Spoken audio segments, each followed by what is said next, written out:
महाराज जी से किसी भक्तजन ने प्रश्न पूछा, कर्म बड़ा या धर्म? इसी के संदर्भ में महाराज जी ने उत्तर दिया है। चैनल को सब्सक्राइब कर दीजिए अगर चैनल पर नए हैं तो। गुरुजी प्रणाम जी। गुरुजी, धर्म और कर्म में क्या अंतर है और उसमें बड़ा कौन है? आप किसे बड़ा मानती हैं? मैं कर्म को बड़ा मानती हूँ।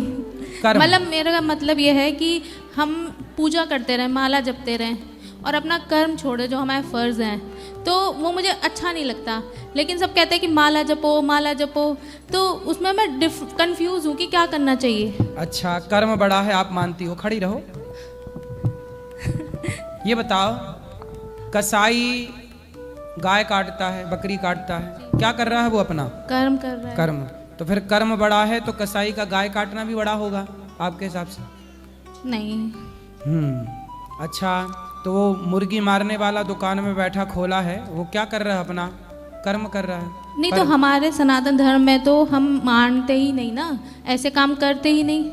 मानो ना मानो, आपने बात कर्म की। कर्म तो हो रहा है, आप पलकें झपका रहे हैं, ये भी कर्म हो रहा है। वो कसाई गाय काट रहा है, कर्म हो रहा है। शराबी शराब पी रहा, क्या कर रहा है? मैं अपना कर्म कर रहा है। हमारे सनातन धर्म में तो गुरु जैसा होता नहीं ना। नहीं होता। बात धर्म की बाद में आई, पहले किसकी बात आई? कर्म की।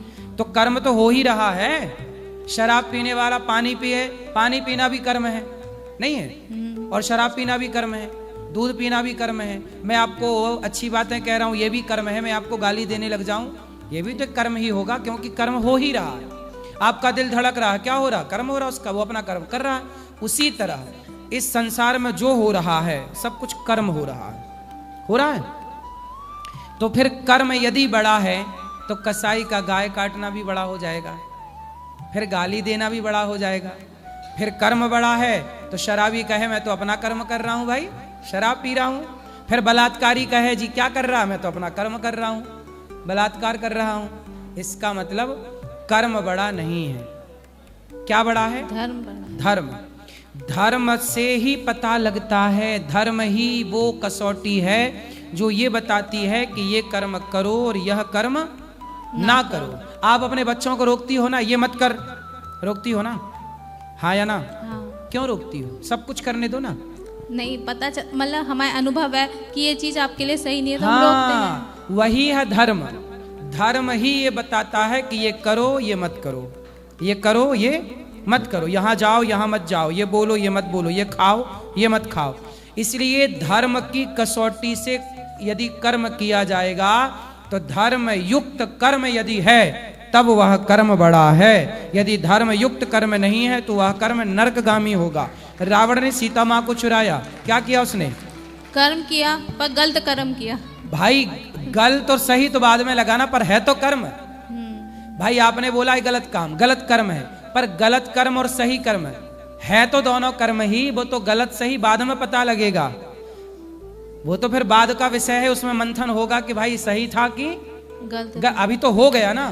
तो ये हम तो यही रोक रहे हैं कि गलत ही ना हो। रावण ने जो किया वो कर्म था, लेकिन उसके कर्म में धर्म नहीं था, इसलिए कर्म करना चाहिए। कर्म बड़ा होगा तब जब धर्म होगा उस कर्म में। इसलिए धर्म के अनुसार जो धर्म आज्ञा करे वही कर्म करो। माँ बाप की आज्ञा है, गुरु की आज्ञा है, शास्त्र की आज्ञा, माँ बाप की सेवा करो। सेवा का कर्म करना, माँ बाप को कभी अपमानित करने का कर्म ना करना। तो कर्म हमारे यहाँ दो तरह के होते हैं। वैसे तो संचित, क्रियमाण, प्रारब्ध 3 प्रकार के कर्म हैं, पर मैं यहाँ सरल भाषा में बताऊं, कर्म 2 तरह के हैं। एक कर्म वो है जो करना चाहिए और एक कर्म वो है जो नहीं करना चाहिए। अब करें कि ना करें ये कौन डिसाइड करेगा? धर्म ही बताएगा। इसीलिए धर्म चाहिए। आप आटा चालती हो चलनी से आटा चालती हो तो क्या होता है? 2 भागों में डिवाइड होता है। हाँ। नीचे आटा गिर जाता साफ वाला, चोकर ऊपर रह जाता। उसी तरह धर्म चलनी है। धर्म से चाल कर कर्म करोगे तो धर्म बताएगा कि ये कर्म कर लो, ये कर्म मत करो। धर्म ही वो कसौटी है। इसलिए धर्म छोड़ दोगे तो कर्म कौन सा करोगे फिर? एक गुरुजी आप कहते हैं कि हमारी कथा में आपको क्या अच्छा लगा। कुछ मिथ्या होती हैं, जैसे आपने कल मैंने आपकी कथा सुनी कि सीता, रामचंद्र जी ने सीता को वनवास दे दिया, एक धोबी के कहने पे छोड़ दिया। लेकिन जब मैंने कथा सुनी तो मुझे एहसास हुआ कि सीता रामचंद्र जी ने छोड़ा, सीता जी खुद गई और उन्होंने अपने बच्चों का लालन पालन भी एक तपस्वी के यहाँ किया, तपोवन में किया, लेकिन उसमें भी उनका एक सुविचार ही था। फिर वो धरती में क्यों समाई? अब उनकी लीला हो गई थी पूरी। अब सबको पता चल गया कि सीता निर्दोष है, और जब निर्दोष हैं तो सीता मैया ने स्वयं सोचा कि मैं नहीं भी समाती तो मैं इन लोगों के साथ अब कैसे रहूंगी जिन्होंने मेरे चरित्र पर उंगली उठाई। अब बताओ कैसे रहें हम आपके साथ यदि कोई चरित्र पर उंगली उठाए। चलो बाद में सिद्ध भी हो जाए कि हम साफ हैं, पवित्र हैं गंगा की तरह, लेकिन उंगली तो आपने उठा ही दी ना, इसलिए तो सीता मैया ने फिर स्वीकार नहीं आज किया। तक हम यही सोचते थे कि आपने आज कथा में कहा कि शिव पार्वती जी को पहले वो सती थी, फिर वो बाद में पार्वती बनी, तो हमें तो आज तक यही पता था कि वो यज्ञ में गई थी, अपने प्रजापति जी के पिताजी ने उन्हें बुलाया नहीं था, शिव जी का अपमान किया था, तो इस कारण उन्होंने आत्मदाह किया था।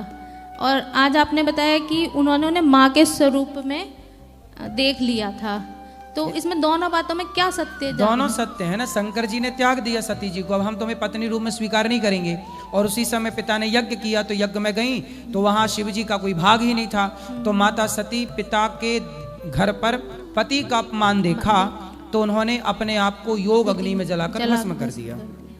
अच्छा, दोनों ही बातें सत्य हैं, दोनों ही। धन्यवाद गुरु जी। इस प्रकार गुरुजी ने बहुत ही आसान शब्दों में बता दिया उदाहरण के साथ कि कर्म या धर्म दोनों में से धर्म का जो भार है वो ज़्यादा है, उसको प्राथमिकता देनी चाहिए। आप चैनल पर नए हैं तो पुनः निवेदन है आप चैनल को सब्सक्राइब कर दीजिए और शेयर भी कर दीजिए। इस तरीके के प्रवचन सुनने वाले लोगों